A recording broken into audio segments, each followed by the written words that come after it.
Bonjour, ici Jean Sinat du studio Photomode à Québec.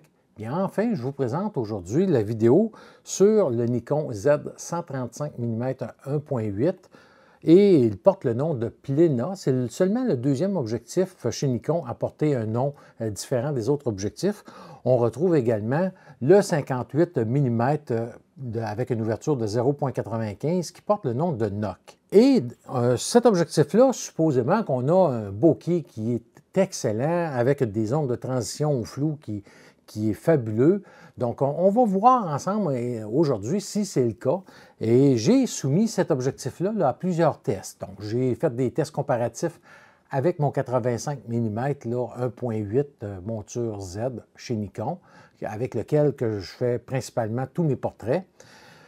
Également, j'ai fait des tests aussi en extérieur, en portrait.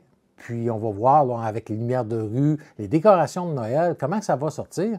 Et aussi en studio, vraiment pour voir là, comment ça se comporte en studio.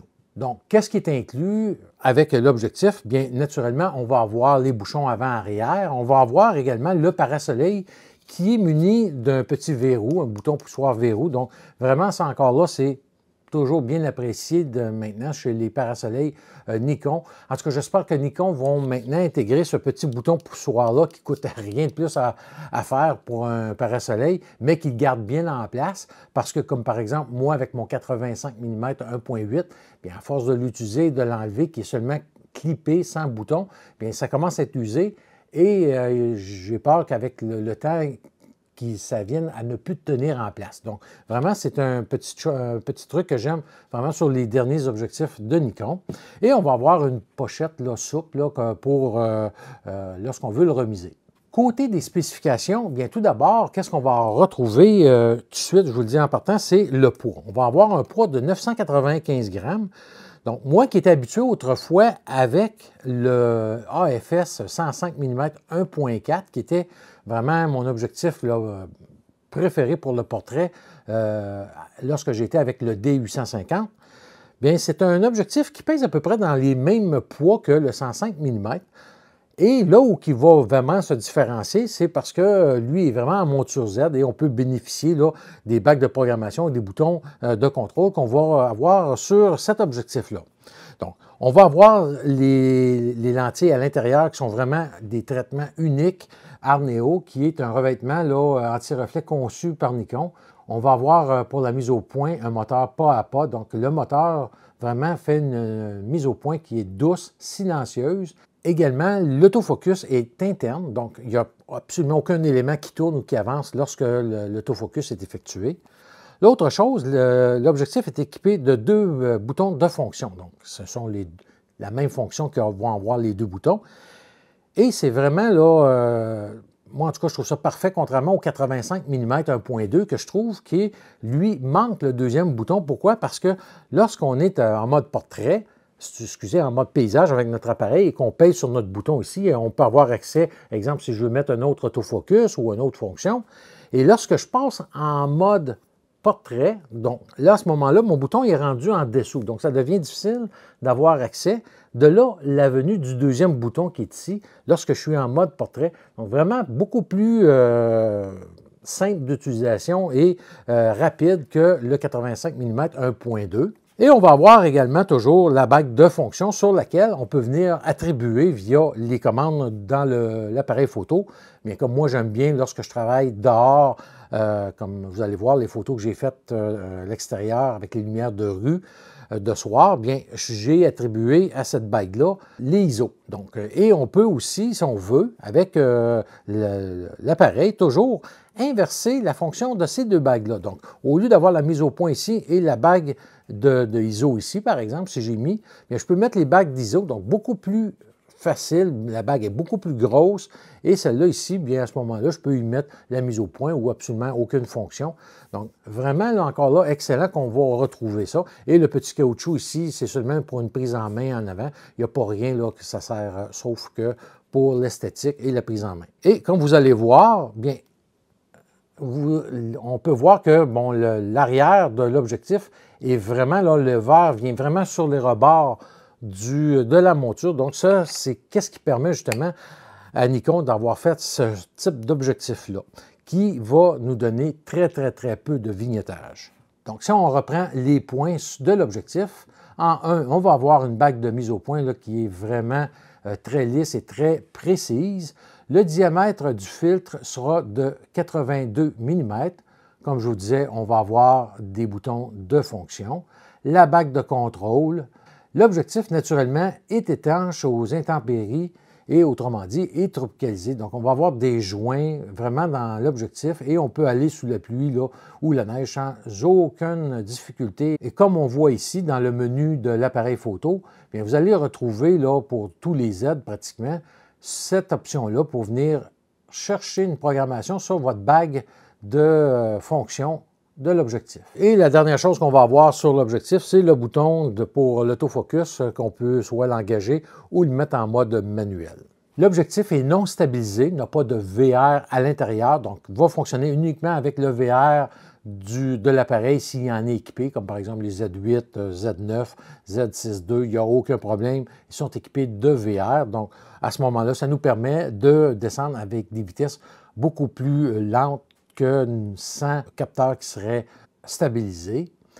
Et moi, je vous recommande, j'ai fait plusieurs tests, et la vitesse, là, vraiment, là, où on peut là, bouger sans avoir de danger d'avoir trop de flou de bouger de la part du photographe, bien, vraiment, moi, un 200e de seconde, c'était la vitesse parfaite, là, même en faisant pas trop attention dans mes mouvements. Donc, en portrait, un 200e de seconde, c'est vraiment la vitesse là, que je suis à l'aise. J'en ai fait plusieurs, un 160e de seconde aussi.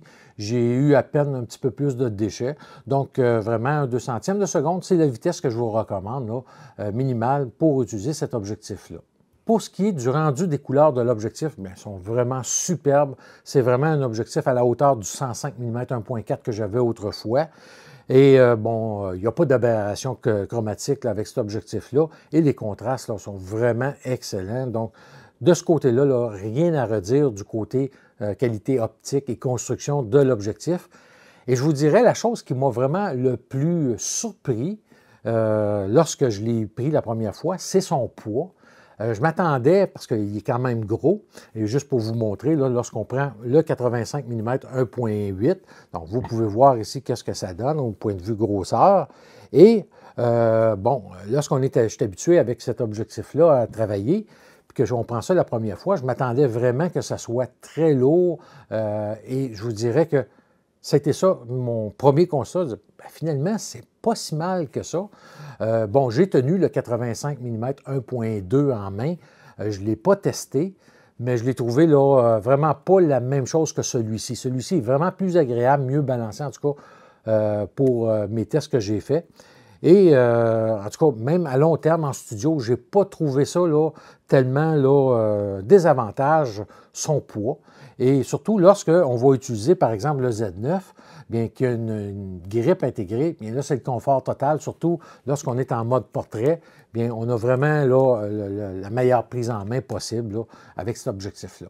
Et c'est une chose que pour ceux qui ont un Z8 ou un Z6 II, par exemple, et qui font beaucoup de portraits, bien, c'est une chose à considérer vraiment lorsque on veut avoir là, une bonne prise en main, tout ça, de venir aller chercher une grippe supplémentaire pour mettre là, après l'appareil photo. Je vous le dis, là, lorsqu'on photographie pendant 2 heures de temps, c'est là qu'on voit, là, au lieu d'avoir le poignet cassé, tout ça, vraiment le confort en main et la prise en main, on est beaucoup plus stable.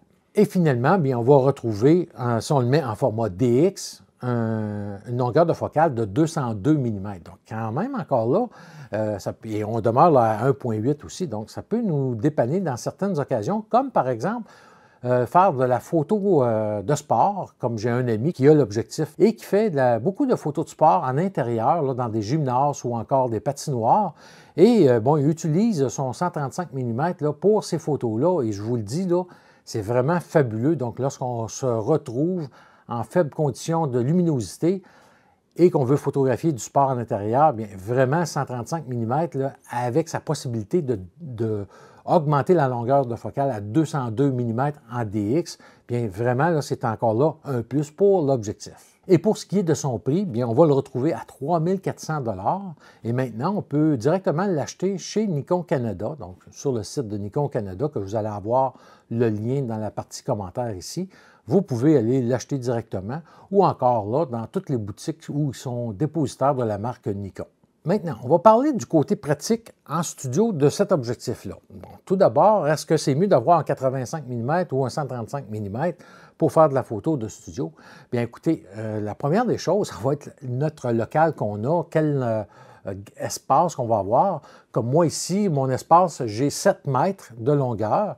Et avec, malgré la longueur de ma pièce, que je fais mes photos de portrait, bien avec le 135 mm, je suis incapable de faire un plein pied. Donc vraiment, pour moi, la limite était le 105 mm et le 85 mm, bien c'est l'objectif où j'ai le plus de souplesse possible, là, ici pour mon studio. Quelqu'un qui a un plus grand studio, bien à ce moment-là, c'est vraiment autre chose. Et bon, il peut se servir vraiment du 135 mm. Il faut aussi savoir que plus qu'on augmente notre longueur de focale, bien plus loin qu'on va se retrouver de notre sujet. Donc, on va être plus éloigné et à ce moment-là, la communication, bien des fois, il faut parler un petit peu plus fort parce qu'on peut se retrouver assez loin. Et bon, je l'ai vécu lorsque j'ai fait les photos à l'extérieur. Donc, des fois, je suis obligé de me reculer beaucoup. Et à ce moment-là, parfois de lever, là, lorsqu'on est dans le monde, on fait des photos à l'extérieur, je suis obligé de pas crier, mais d'avoir une voix qui porte, une voix forte, pour que la modèle me comprenne mes directives que je lui donne.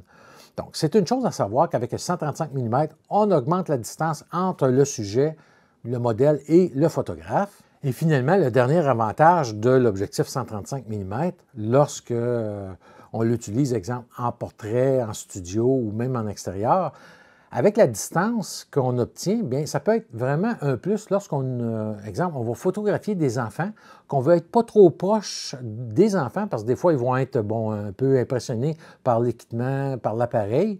Bref, lorsqu'on utilise le 135 mm, bien, ça peut être une distance qui nous fait oublier de l'enfant. Donc, ça peut être aussi un autre type de photographie où le 135 mm va avoir un avantage. Dans la photo suivante, ce que j'ai voulu faire, c'est comparer le 135 mm avec la compétition, qu'est-ce qui se fait ailleurs. Donc, j'ai comparé avec le Canon en monture RF, qui, lui, est stabilisé, donc qui est VR. Chez Canon, on appelle ça IS. Donc, on va avoir, bon, de leur côté, une ouverture de 1.8 aussi, mais avec une plus petite ouverture de f22. Avec sa stabilisation intégrée, on peut aller jusqu'à 8 stops avec le R5. Au point de vue du poids, c'est 935 grammes versus 995 grammes. Bon, je vous dirais que rendu là, c'est pas mal identique. Et chez Sony, on va avoir leur 135 mm qui est non stabilisé également et qui est de 1.8 à f22 et qui a un poids de 950 grammes, donc vraiment dans les mêmes poids que le Nikon. Là où on voit une bonne différence également, c'est au niveau du prix. Le Sony est à 2600 $ contre 2850 $ pour le Canon qui est stabilisé, donc avantage vraiment au Canon, et le Nikon qui est à 3400 $. Sur la photo suivante, j'ai voulu comparer maintenant le 135 mm Plena avec le 85 mm 1.2 de Nikon et le 85 mm 1.8 de Nikon également. Donc, on va avoir, comme on disait tantôt, 995 grammes pour un prix de 3400 $. Alors que le 85 mm 1.2, comme je vous expliquais tantôt, on voit le manque du deuxième bouton de fonction. Et ça, c'est quelque chose que je m'explique mal chez Nikon. Comment ça qu'ils n'ont pas fait la même chose que sur le 135 mm. Bref, il faut savoir qu'il manque ce bouton-là. Et on va voir quand même le poids de 1160 grammes. Donc, ça fait vraiment une différence là, entre le 135 et le 85 mm. Et qui est à 3800 $. Et finalement, le Z85 mm 1.8, que j'adore toujours, à 470 grammes seulement, donc la moitié du poids d'un 135 mm et le tiers du prix du 135 mm également. C'est bon de savoir quelles sont les différences de poids et de prix. Et j'ai voulu aussi comparer avec le 105 mm que j'avais autrefois, que j'ai adoré.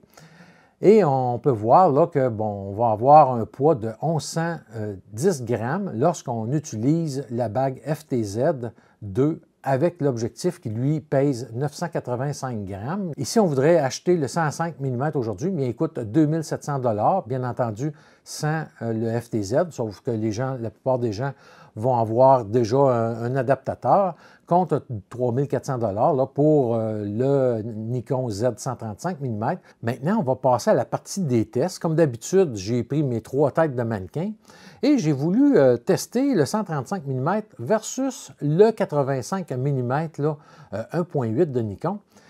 Et vraiment, bon, au flash et tout ça, pour vraiment voir, lorsqu'on travaille en studio, quel genre de netteté qu'on va avoir, si on a beaucoup de différences. Ensuite de ça, je vais avoir aussi testé le bokeh de l'objectif, ici même en studio, soit pour voir le rendu à pleine ouverture entre le 135 mm et toujours le 85 mm 1.8. J'ai également testé avec le 75 mm Viltrox 1.2 qui est, lui, attention, seulement DX. Donc, on va le voir ensemble. C'était surtout pour aller voir le bokeh parce qu'au point de vue netteté, vous avez vu ma capsule précédente sur cet objectif-là qui est fabuleux. Mais j'ai voulu aller voir au point de vue du bokeh les différences. Et ensuite de ça, j'ai aussi testé la vignette qu'on retrouve à pleine ouverture sur le 135 mm, qu'on va voir en détail. Et souvent, les gens me posent la question, est-ce que je mets un fil de protection sur mes objectifs et tout ça? Bon, lorsque je suis en studio, pas vraiment. Comme vous le savez, là, il n'y a pas de danger. Mais lorsque je suis à l'extérieur, moi, ça me prend un filtre absolument parce que, je vous le dis, moi, j'en brise au moins une fois par année. Et je voulais voir justement comme ça ici, qu'est-ce que j'ai? C'est un filtre que j'ai de monter présentement, KF Concept. Donc vraiment un filtre à un prix là, plus qu'abordable, qui a un profil bas. Et qu'est-ce que j'ai voulu faire? C'est vraiment voir si ce filtre-là vient affecter les propriétés optiques de l'objectif. Donc, j'ai fait un test avec et sans le filtre de protection dessus. J'ai également fait un test avec qu'est-ce qu'on retrouvait autrefois, des filtres adoucissants ou des softs. Lorsqu'on fait de la photo de portrait, parce que, dans le temps du film, lorsqu'on voulait prendre une personne âgée, par exemple, on voulait adoucir les traits, mais on mettait ces genres de filtres-là. Donc, Nissi fabrique un filtre soft. Donc, j'ai pris une photo avec ce filtre-là et sans filtre qu'on va pouvoir voir les résultats, tout ça. Donc, ça, c'est la première partie au point de vue des tests, si on veut, de l'objectif en studio. J'ai Florence qui s'est joint à moi pour faire une petite session en studio, donc où j'ai travaillé avec des flashs et par la suite uniquement avec les modeling lights allumés, donc pour voir là, vraiment lorsque j'utilise uniquement la lumière ambiante, comment que le focus se comportait et aussi les zones de transition au niveau de la mise au point aux zones qui sont floues. Par la suite, je suis allé faire un shooting photo à l'extérieur avec les décorations de Noël de soir dans le Vieux-Québec. Et avec Annie, bien, on s'est amusé à se promener là, un peu partout en ville et à faire des photos là, avec les lumières qu'on avait à notre disposition. J'ai utilisé là, beaucoup des avant-plans, des arrière-plans de lumière de décoration pour voir le bokeh. Donc, on va pouvoir regarder ça aussi, vraiment la netteté. J'ai travaillé exclusivement à 1.8 pour vraiment ne pas donner de chance à l'appareil photo et à l'objectif. Donc, on regarde tous ces tests-là et on revient pour la conclusion. Alors, pour les tests avec les mannequins, comme d'habitude, j'ai pris mes 3 têtes de mannequins, j'ai installé l'objectif sur mon Z9 et avec un flash et un parapluie pour éclairer vraiment mes têtes de mannequin. Et par la suite, lorsque je vais comparer avec le 85 mm, bien entendu, j'ai uniquement là, avancé ma caméra parce que j'ai une longueur de focale plus courte avec le 85 mm pour garder à peu près le même cadrage. Donc, c'est la façon que je me suis pris. Et sur les résultats des photos, vous allez retrouver des crochets. Donc, si on a un seul crochet sur une des 2 photos, ça voudrait dire que c'est cette photo-là qui est la plus nette ou la plus piquée. Un seul crochet au centre va indiquer que les 2 photos ont un piqué identique, alors qu'un gros crochet avec un petit crochet sur l'autre photo va vouloir dire qu'un petit avantage à la photo qui a le plus gros des crochets. Alors, sur la tête du centre à 1.8, on peut voir que le 135 a nettement l'avantage sur le 85 mm, alors que la tête de gauche, je vais avoir un avantage au 85 mm et la tête de droite, un léger avantage au 135 mm. Et là, comme vous voyez, les photos ici sont agrandies à 200 %. Il faut vraiment être très proche pour voir parfois les différences. La prochaine photo, on a la tête du centre, c'est égal. Léger avantage au 135 mm sur la tête de gauche. Et même chose pour la tête de droite, on va avoir un résultat qui va être égal pour les deux objectifs. Maintenant, à 2.8, on va avoir un résultat égal pour la tête du centre, un léger avantage pour le 135 mm, pour la tête de gauche. À F4, on est toujours avec une égalité, alors qu'avec la tête de gauche, l'avantage est au 135 mm, et même chose pour la tête de droite. À l'ouverture de 5.6, les deux objectifs sont égaux. Même chose pour la tête de gauche, alors que la tête de droite va être avantagée pour le 135 mm. À F8, on a un léger avantage au 135 mm pour la tête centrale, alors que pour la tête de gauche et la tête de droite, bien les deux objectifs vont être à égalité. Et à F11, les deux objectifs sont égaux, alors qu'ici, on voit, j'ai fait une erreur, j'ai inversé la tête de droite, mais c'est vraiment la tête de gauche qui devrait être inscrite. Et on a un léger avantage au 85 mm, alors que la tête de droite, et non pas de gauche, comme c'est indiqué, que c'est égal. Et je vous ai regroupé les résultats dans ce petit tableau-là. Donc, on peut voir que le 135 mm, bien, j'ai 9 photos où l'objectif était soit plus net ou légèrement plus net que le 85 mm. J'ai eu 10 photos où les résultats étaient égaux et finalement 2 photos où le 85 mm était légèrement plus net ou plus net tout simplement que le 135 mm. Cette photo-ci, c'est pour vous illustrer la différence de température de couleur entre le 85 mm et le 135 mm. Donc, comme je vous avais expliqué lorsque je suis passé au système Z, le seul défaut que je trouvais au 85 mm 1.8, c'était sa température de couleur qui est un peu plus froide que le 105 mm que j'utilisais autrefois. Et on a un 200 Kelvin de différence entre le 85 mm et le 135 mm. Donc, lorsque je prends à 5600 Kelvin le 135 mm, bien pour obtenir les mêmes couleurs, je devrais mettre le 85 mm à 5800 Kelvin. Par contre, en extérieur, si on laisse en balance des blancs automatique, bien, il n'y a aucune incidence, là, ça se fait très, très bien. Sur la photo suivante, c'est le test entre le 85 mm et le 135 mm à pleine ouverture pour le bokeh. Et on peut voir là, derrière la tête, sur les côtés, que le bokeh, le rendu des sources lumineuses, bien c'est en épure d'oignon ou en yeux de chat qu'on va retrouver. Et c'est ça qu'on va avoir dans la majorité des objectifs lorsqu'on travaille à pleine ouverture, de là où les avantages du pléna, c'est-à-dire qu'on va conserver des formes qui sont très rondes et vraiment homogènes, là, que ce soit vers le centre ou vers les côtés. Et sur cette image, j'ai pris mon Viltrox 75 mm 1.2, qui se trouve être un objectif DX ou APS-C. Et qu'est-ce que j'ai fait? J'ai voulu comparer le bokeh. Et qu'est-ce qu'à 1.2, on voit que j'obtiens à peu près le même rendu qu'avec le 85 mm, c'est-à-dire des yeux de chat sur les côtés. Mais lorsque je le ferme à 1.8, l'ouverture, bien, je vais avoir là un bokeh, des ronds qui se rapprochent beaucoup du 135 mm. Bien entendu, les ronds sont plus gros avec le 135 mm, puisque ma longueur de focale va être plus importante qu'avec le 75 mm, là, même en DX. Ici, c'est pour vous illustrer la vignette qu'on retrouve à pleine ouverture entre le 135 mm et le 85 mm. Et je vous ai fait un petit montage GIF pour voir la différence là, lorsqu'on passe d'un à l'autre. Donc, on peut voir que à 85 mm 1.8, ça vignette, contrairement au 135 mm. Ici, c'est pour vous illustrer que je vous parlais tantôt, le filtre KF Concept de protection. Donc, comme vous voyez là, à gauche, c'est sans filtre et à droite, c'est avec filtre. Et l'image est agrandie à 200 % et il n'y a aucune différence. Donc, il n'y a vraiment pas de problème d'utiliser un filtre de protection.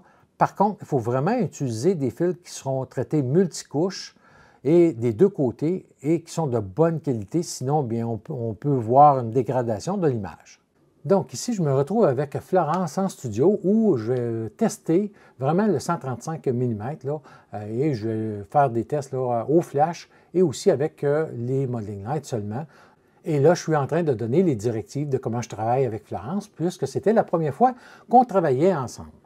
Donc, on regarde ça ensemble.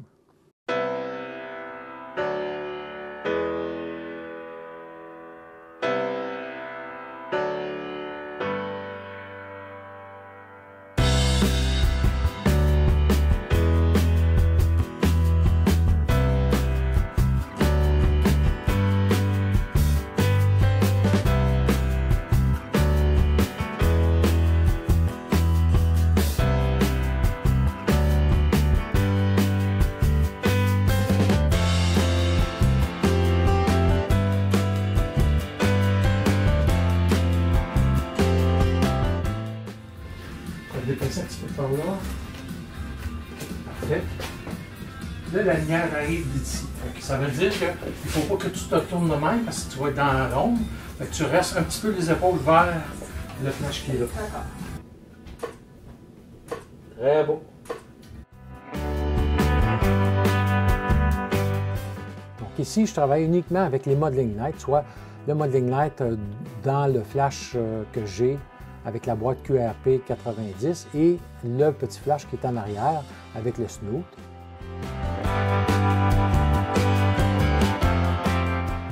Et on peut voir là, les résultats obtenus là, à 1.8 à pleine ouverture, donc vraiment aucun problème du côté du piqué de cet objectif-là à pleine ouverture. C'est vraiment excellent.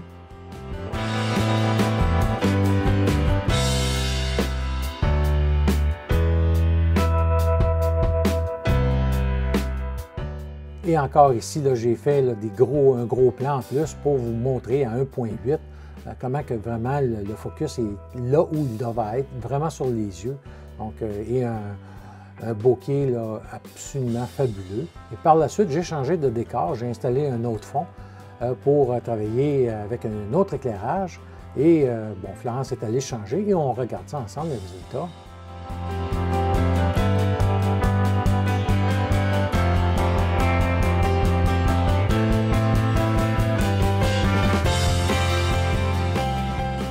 Et comme je vous disais, j'ai testé avec un filtre Nissi Soft Allure, le 135 mm. Donc, je voulais voir là, si ce filtre-là, comment ça se comportait. Et on voit sur la photo ici, à 200 % agrandi, avec et sans filtre. Donc, on peut voir que c'est vraiment adouci comme image. Donc, pour ceux qui désirent ce genre de filtre-là à la prise de vue, bien, effectivement, là, ça fonctionne très, très bien avec le 135 mm. Donc, je viens de terminer de préparer mon équipement. Je m'en vais rejoindre Annie dans le Vieux-Québec avec les décorations de Noël pour tester le 135 mm. Ça va être bon, des scénarios idéaux parce que bon, on va avoir beaucoup de lumière de Noël. Donc, je vais pouvoir voir le bokeh à pleine ouverture à 1.8. Je n'emmènerai pas de flash. Je vais emmener une petite lampe LED d'appoint si on veut travailler dans certaines circonstances pour marier avec les lumières de rue. Bref, ça va nous donner une bonne indication des capacités de l'objectif, aussi en autofocus en basse lumière, et également ça va me permettre aussi de voir lorsque on va changer d'endroit, comment que le sujet va se détacher là, lorsque je vais être vraiment comme exemple en plein pied au milieu des ruelles, des rues. Bref, ça va être des belles choses à découvrir.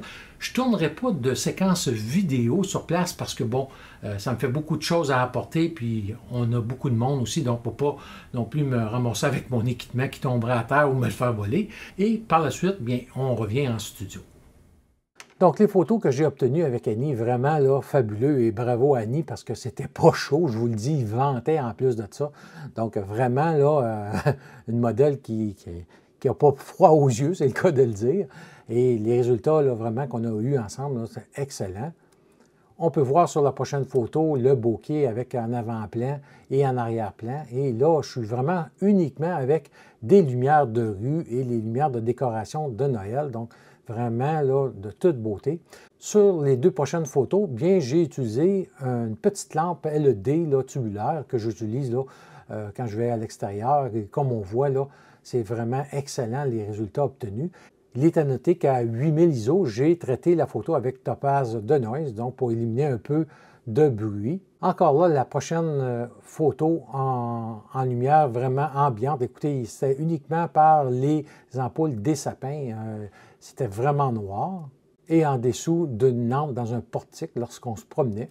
Et toujours, lorsqu'on se promenait, j'ai pris deux photos au hasard là, pour voir la qualité là, du piqué de l'objectif 1.8. Et je vous le dis, c'est fabuleux. Vous ne voyez pas très bien, mais sur la photo du Château Frontenac, la mise au point était faite sur les branches. Et lorsqu'on agrandit à 200 %, puis on voit vraiment le détail dans les branches et que le château est flou en arrière. Et finalement, sur les dernières photos avec Annie, bien, on est allé encore là avec les décorations de Noël et uniquement, qu'est-ce qu'on avait de disponible une fois là, assis sur un petit banc.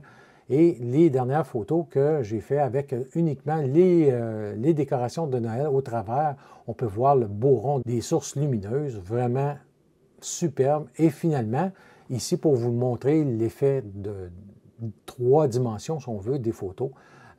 Vraiment à 1.8, là, et la dernière photo à droite à 12 800 ISO, là, vraiment quand même excellent pour un Z9. Et on retourne en studio. Donc, comme on vient de voir, c'est vraiment un objectif là, fabuleux. Écoutez, moi, j'ai adoré. Je reviens encore sur la prise en main qui est vraiment mieux que ce que je croyais. Surtout pour moi, là, en tout cas, c'est primordial pour moi, là, la prise en main. Ça fait des années que je fais de la photo et je veux vraiment un outil qui est confortable. Et pour moi, là, vraiment, ce 135-là là, a vraiment là, très, très bien. En portrait extérieur, je vous dirais que c'est vraiment là où il se détache du 85 mm, par exemple. Donc, pour moi, si j'ai à choisir entre le 85 mm et le 135 mm pour le portrait extérieur, bien, à ce moment-là, le 135 mm là, est vraiment là, dans une classe à part, surtout celui-ci. Il faut juste aussi connaître les endroits qu'on va aller faire de la photo. Comme par exemple, hier, je suis allé dans le Vieux-Québec, puis je suis allé le tester. Bien, contrairement au 85 mm, comme je vous disais, bien, il faut que je me recule. Ça me prend un recul qui est beaucoup plus loin de mon sujet. Et souvent, je me retrouvais, bon, avec plus de recul du tout. Soit il y avait un bâtiment où il y avait trop de monde, je ne pouvais pas vraiment avoir un espace que je voulais. Donc, il faut aussi tenir compte lorsqu'on utilise ce type d'objectif-là, que ça va nous prendre un bon recul. La chose aussi qu'il faut faire attention, lorsqu'on va l'utiliser en extérieur de jour, bon, moi, je ne voulais pas tester de jour parce qu'on va retrouver à peu près les mêmes effets de détachement ou de 3D que de soir. Mais il faudrait, si on veut travailler à 1.8, à pleine ouverture, de jour, bien, il faut prévoir deux choses. Si on travaille au flash, il faudra que notre flash soit HSS ou en haute synchronisation, donc pour pouvoir monter nos vitesses d'obturation, parce qu'à 1.8, là, vraiment, on a besoin des vitesses élevées si on veut profiter de la pleine ouverture. Et si on ne travaille pas de flash, bien, parfois, on peut vite atteindre nos vitesses maximales d'obturation. À ce moment-là, on peut acheter tout simplement un filtre à densité neutre qu'on va venir visser devant notre objectif, qui va venir couper la lumière et nous permettre de travailler là, à des ouvertures comme 1.8. Maintenant, entre lui et le 85 mm 1.2, bien, je ne peux pas vous parler en détail du 1.2 parce que je ne l'ai pas testé. Et de toute façon, il m'intéresse beaucoup moins que celui-ci pouvait m'intéresser. Et là, on en vient à mon choix personnel. Écoutez, quand on prend le prix du 85 mm 1.2, qui coûte 3 800 $, moi, je vous dirais que le combo par excellence, c'est vraiment le 135 mm 1.8 et vous venez chercher le petit 85 mm 1.8 également. Vous avez le meilleur des mondes.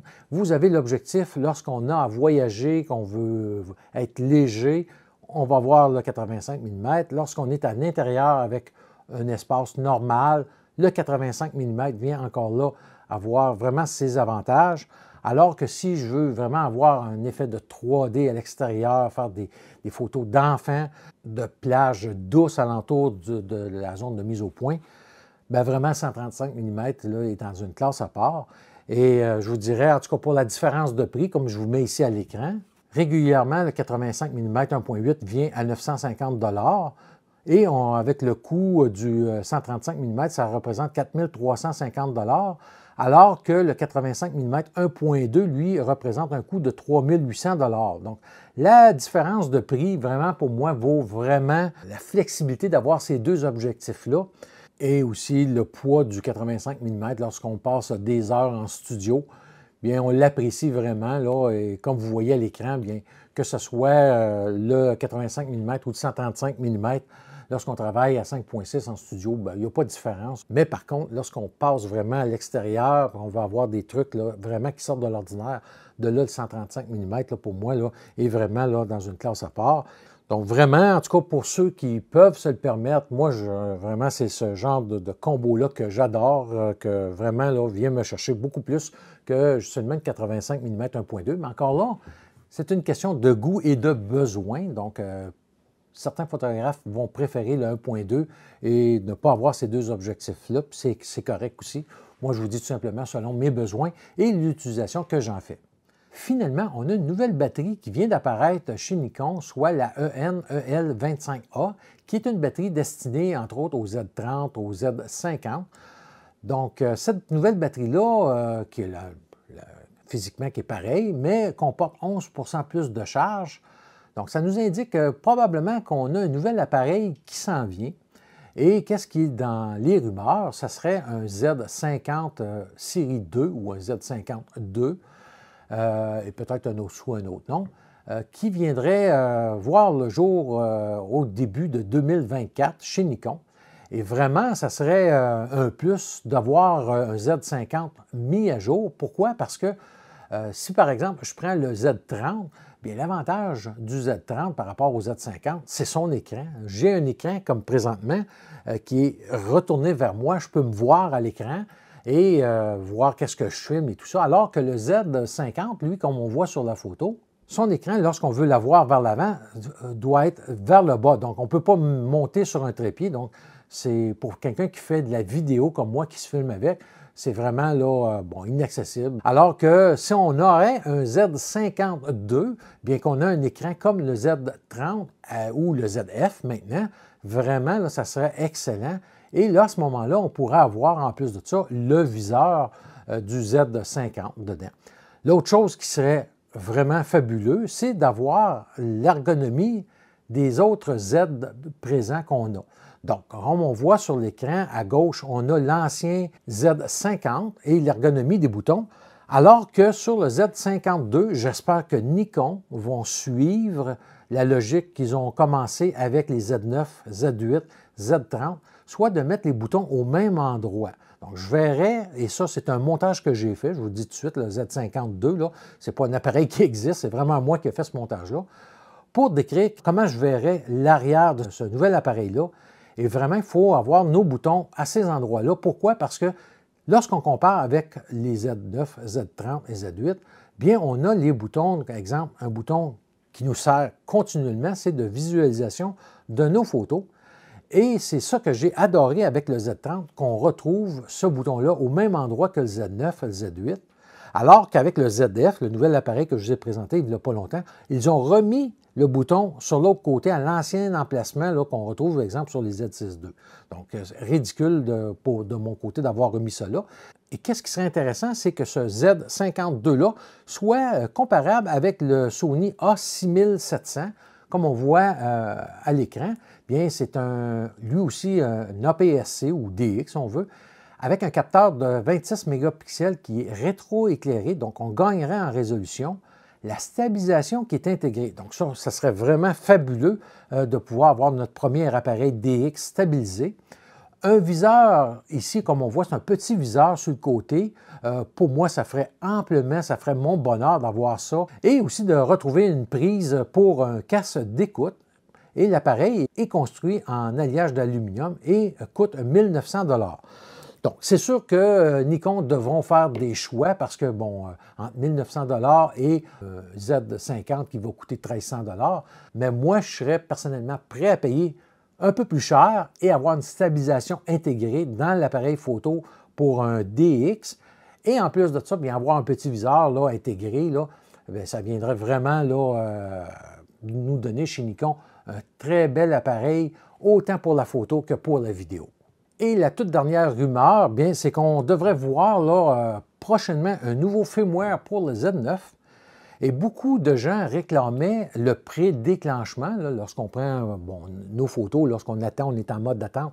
Et lorsqu'on commence à prendre des photos, on peut reculer jusqu'à 1 seconde avant le début de prise de photo.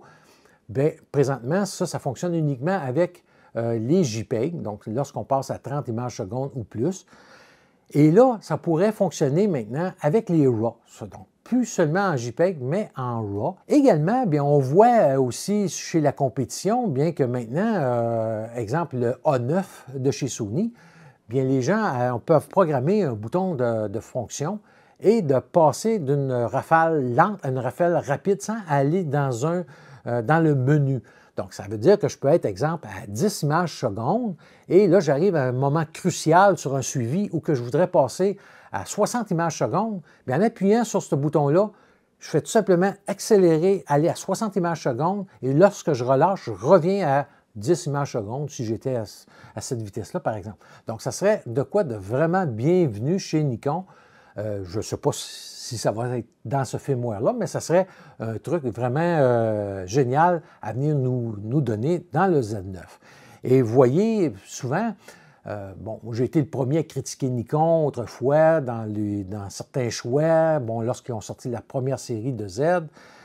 Mais on voit qu'ils se sont rattrapés aujourd'hui et les firmware, je vous le dis, moi je regarde ce qui se passe un peu partout chez la concurrence, puis la compétition, puis vraiment Nikon là, nous sort des firmware qui sont vraiment au-delà de la compétition. Et pour moi, le Z9, là, écoutez, c'est vraiment un appareil de toute autre génération lorsque je l'ai acquis là, lorsqu'à sa sortie.